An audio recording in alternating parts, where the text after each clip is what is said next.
সত্য প্রচারে সোচ্চার। জয়পুরহাটে পৈতৃক সম্পত্তি নিয়ে বিরোধের জেরে ঘরে আগুন জ্বালিয়ে দিল প্রতিপক্ষরা।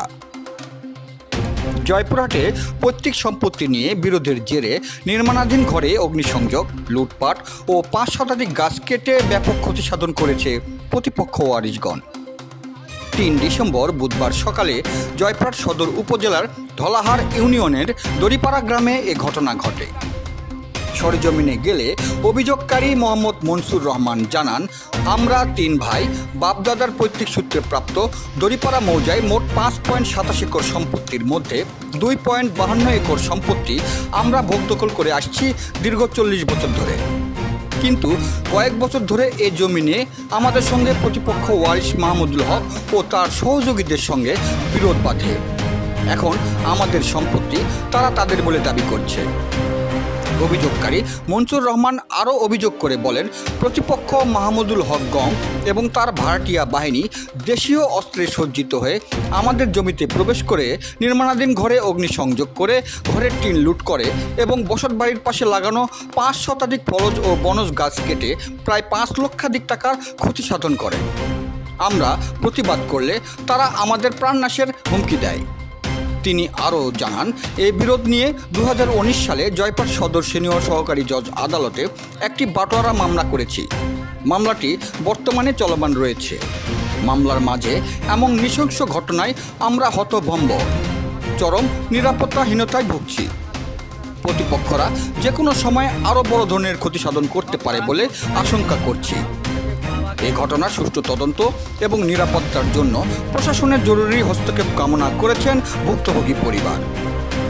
এই বিষয়ে প্রতিপক্ষ সোলাইমান আলীর নিকট জানতে চাইলে তিনি বলেন, ওয়ারিশ সূত্রে আমরাই জমির মালিক। আমাদের ফসলি জমিতে তারা ঘর নির্মাণ করেছিল, আমরা ভেঙে দিয়েছি। আমাদের বিরুদ্ধে আনীত অভিযোগ সম্পূর্ণ মিথ্যা। জয়পুরহাট থেকে জেলা প্রতিনিধি মোহাম্মদ দবিরুল ইসলামের report, DD channel news desk. ওরা আরএস খতিয়ান করে নিছে ৮৬ রেকর্ড। এই ৮৬ রেকর্ডের বলে আমাদেরকে বিভিন্নভাবে হয়রানি করাছে।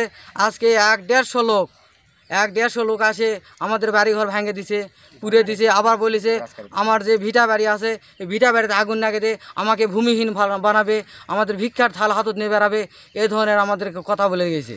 আমরা অসহায় হয়ে দাঁড়াচ্ছি, আমরা কীভাবে শুরু করে দিল স্যার। আমরা পরিস্থিতি শিকার, আমাদের পক্ষে কেউ নাই। নাটি খাটা নিয়ে আমি প্রেগনেন্ট, তারপর আমাক পর্যন্ত মানেনি, আমাক পর্যন্ত ধাবরে বাড়িতে নিয়ে গেছে। আমার তো গাছ গাছাই দিল, বাড়ি ঘরে আগুন দিছে, বাড়ি ঘরে আগুন বাড়ি করছে পুড়েছে, পেট্রোল ঢালে আগুন আগে দিল, ওলা দিয়ে পুড়ে আমার টিন টান বাড়ি ঘর সব ধরে নিয়ে গেছে। বাড়ি ঘর আগুন লাগিয়ে দিয়ে পুড়ে দিচ্ছে। আর আমাদের বলছে আমরা কোনো কথাবার্তা বললে আমাদের ওই সব বাড়িতে আগুন লাগিয়ে দিবে, আমাদের পুড়ে মারবে, রাস্তাঘাট আমাদের বের হতে দিবে না। গভীর রাত্রে অনেক লোকজন নিয়ে আসি ঘর বাড়ি করছি সাফা। আমার জমি করে খাচ্ছি প্রায় ১০০ বছর থেকে বাবা খাইছে, তারপর বাবা আমার অভাব হয়ে গেছে, এখন আমরা খাচ্ছি। ওরা যদি আইনগতভাবে সম্পত্তি পায় আমরা ছাড়ে দিতে বাধ্য, কেন দিব না?